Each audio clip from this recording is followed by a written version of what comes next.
This inaccessible beginning, which cannot be an object of any mental speculation or investigation, manifested himself as the male element Yod, the fecundating principle, expansive, radiant, to which we can give the symbol universal love. This universal love had limited the passivity, the attraction, the female origin of shadowy character, the so-called restrictio, and fructified it. From the marriage of these principles, the highest Yod and the highest He, is born the element Va of the first family. Its name is Logos. The first emanations of this element will become the second He of the first family, and will lead us into the transcendental world, Olam Ha-Izuleth, of the second family. So why did the life appear as the female element? The famous Trietmus, 1462 through 1560, explained his Rosicrucian theories in this way, that the Yod of the first family was called super-essential fire, He, super-essential air, and the Logos, super-essential light. So we see that air and breath are identical with the female element. The terminology of the first and true Rosicrucians regarded the Holy Trinity similarly, and fire was the first person, air the third, and light the second one. The Kabbalistic transcendental world of the first quaternary was also called Spiritus Mundi, spirit of the world.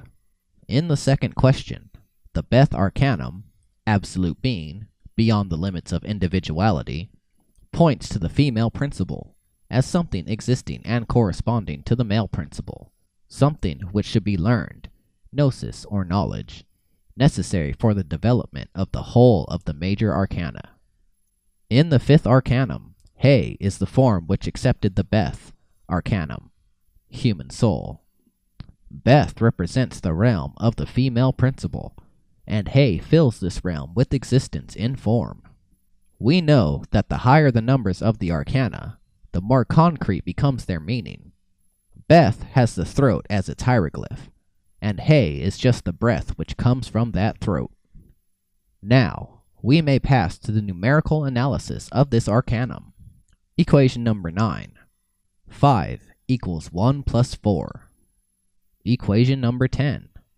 5 equals 4 plus 1. These give us the titles of the essence of this arcanum in all three regions of the theosophical ternary.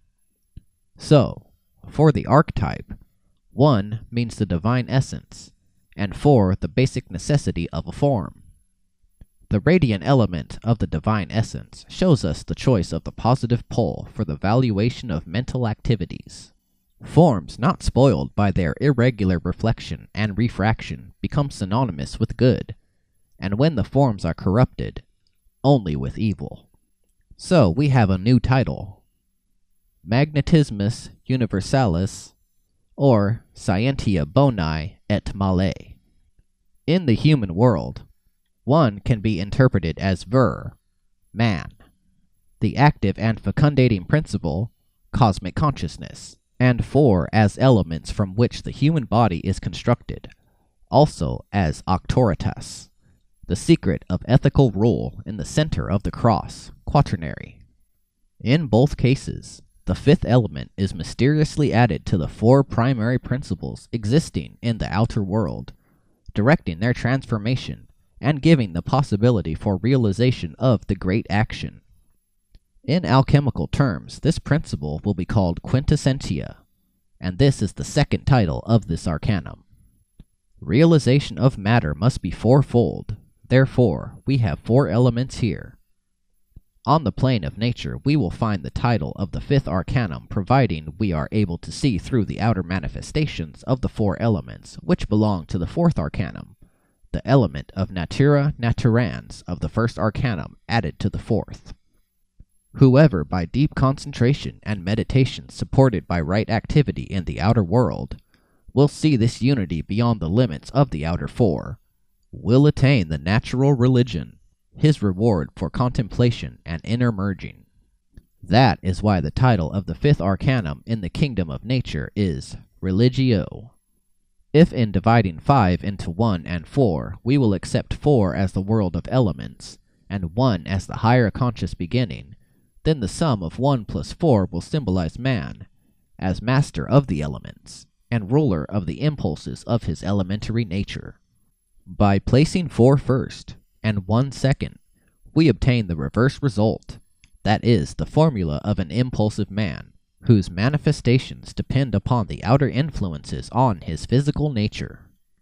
We may see now how enlightening and exact the practical applications of knowledge of the tarot can be, and how interesting, from the point of view of practical philosophy, are the operations with the numerical values of the arcana.